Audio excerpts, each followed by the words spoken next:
రైతాంగం పట్ల కక్ష కట్టవద్దు. నింపండి, మేడిగడ్డ నింపండి, కాళేశ్వరంలో పంపింగ్ స్టార్ట్ చేయండి. వాళ్ళ 5000 క్యూసెక్ల నీళ్లు కిందికి పోతున్నాయి. ఇది రాజగోపాల్ రెడ్డి గారు. అధ్యక్ష, ఇప్పుడు నేను ఏమంటున్నా, అంత గొప్ప మనసున్న మనిషి కదా కేటీఆర్ గారు, అంత గొప్ప మనసున్న మనిషి. రాజగోపాల్ రెడ్డి గారు ఒక్క నిమిషం గౌరవ ముఖ్యమంత్రి గారు. స్పీకర్ సార్, గత 3 రోజుల నుంచి లీడర్ ఆఫ్ ది హౌస్ కూర్చోండి ప్లీజ్. శాసనసభలో తమరి అనుమతితో కృష్ణానది జలాల మీద కావచ్చు, గోదావరి నది మీద నిర్మించిన కాళేశ్వరం ప్రాజెక్టుకు సంబంధించి మేడిగడ్డ కావచ్చు, అన్నారం కావచ్చు, సుందిళ్ళ కావచ్చు, లేకపోతే పంప్ హౌజుల విషయంలో కావచ్చు, చాలా విషయాలలో మనం చర్చించుకుందాం.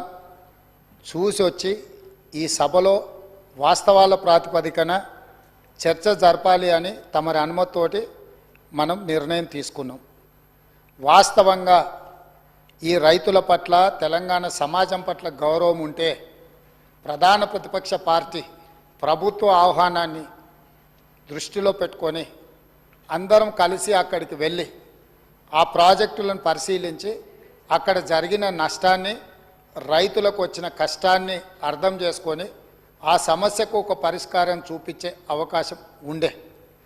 రాకపోను కొత్తగా వచ్చిన ప్రభుత్వమే ఏదో తప్పు చేసినట్టు, ఈ తప్పుకు కొత్తగా వచ్చిన వాళ్ళే బాధ్యత అయినట్టు, అదేవిధంగా పదే పదే భాష గురించి, మాటల గురించి మీరు ఇట్లా అంటున్నారు, మీరు అట్లా అంటున్నారు, మమ్మల్ని గౌరవిస్తలేరు అని ఏదైతే చర్చ జరుగుతుందో, మాజీ ముఖ్యమంత్రి గారు నిన్న నల్గొండ జిల్లాలో వాడిన భాష మీద చర్చ చేద్దామా అధ్యక్ష?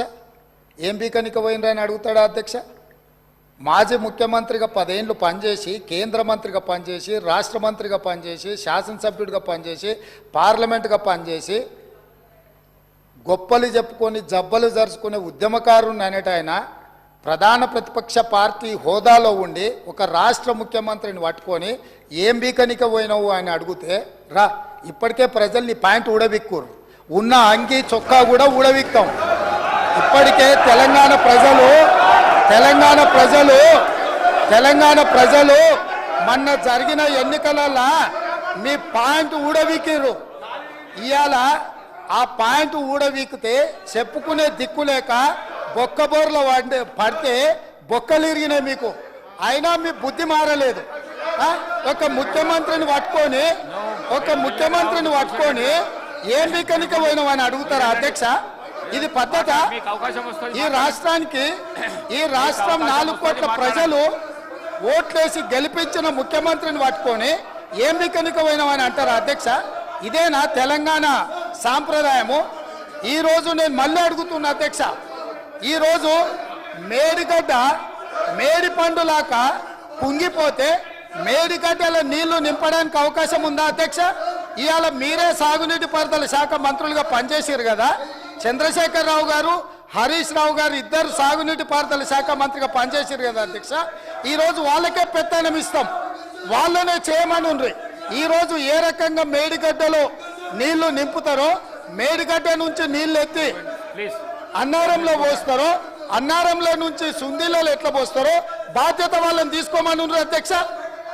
మొత్తం కుంగిపోయి కుప్పగూలిపోతుంటే ఈరోజు అక్కడ నీళ్లు నింపడానికి ఏమాత్రం అవకాశం లేక పూర్తిగా ప్రాజెక్టు దెబ్బతిని ఖర్చు పెట్టిన 94,000 కోట్ల రూపాయలు వృధా అయిపోయి ఈరోజు మొత్తం ప్రాజెక్టే దెబ్బతిన్న పరిస్థితుల్లో ఈరోజు ప్రజల దగ్గరికి వెళ్ళి సమాధానం చెప్పుకోలేక శాసనసభకు రావాల్సిన ఉపనాయకుడు ఇక్కడ సభలోకి రాకుండా పారిపోయి ఈరోజు చర్చ చేద్దామంటే రాకుండా ముఖ్యమంత్రి గారిని పట్టుకొని ఇట్లా మాట్లాడొచ్చా అధ్యక్ష? అందుకే నేను ఒకటే మాట అడుగుతున్నా, మీరు ఇవాళ చర్చకు సిద్ధమైతే పిలువండి. మీ పార్టీ నాయకుడిని, మీ సభాపక్ష నాయకుడిని చర్చ చేద్దాము.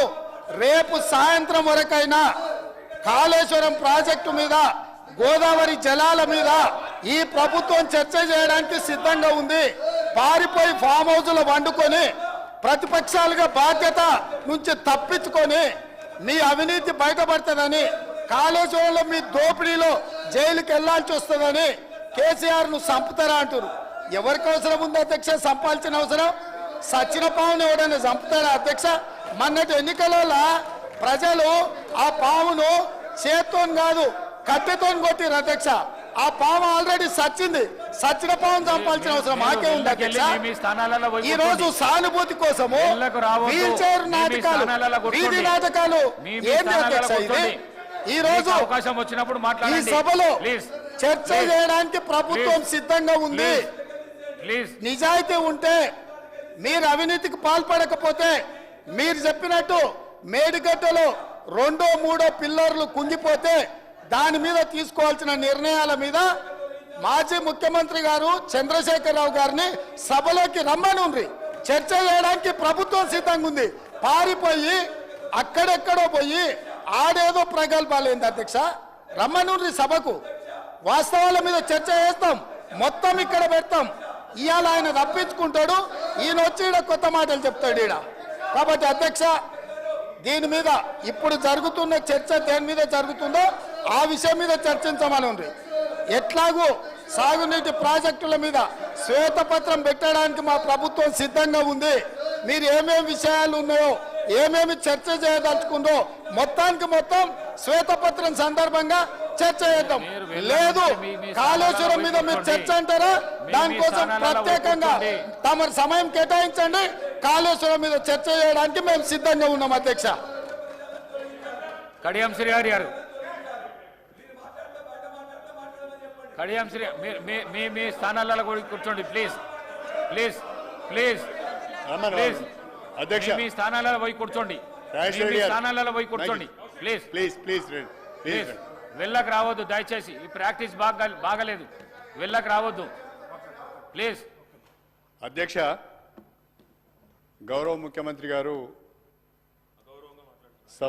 సభకు వచ్చిన తర్వాత నిన్న మేడిగడ్డలో జరిగింది కానీ లేదా నల్గొండలో జరిగిన విషయాలపైన,